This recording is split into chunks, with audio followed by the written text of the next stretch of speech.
Well, the most memorable event of my time in the POW camp was a mass escape by British prisoners of war from Stalag Luft III in March of 1944, which since has become the subject of motion picture films and is well known as the Great Escape.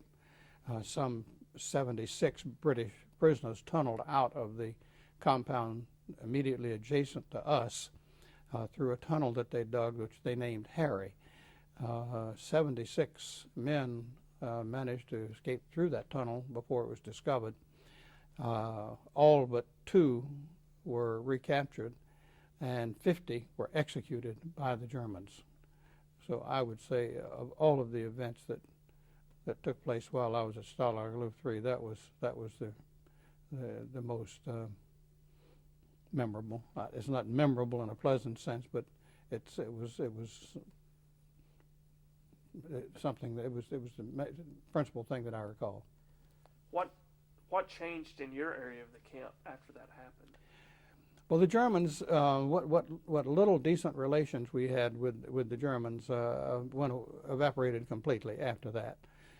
They were always hostile to us after that, and they had the camp commandant, who had apparently pleaded with American and British officers not to attempt to escape, had failed.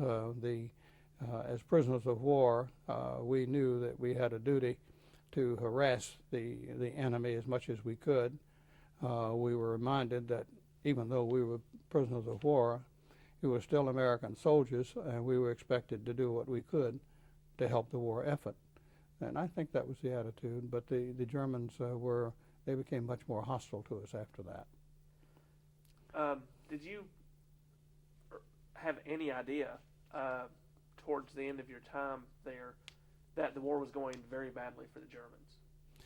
Well, I think we always knew that eventually we would win, because the Germans, although they were truly magnificent fighters, and they were the armed forces, they had taken on so much more than they could handle by coming, especially after going after the United States and Russia, that in the end we knew we would win, but what we didn't know was how long it would take.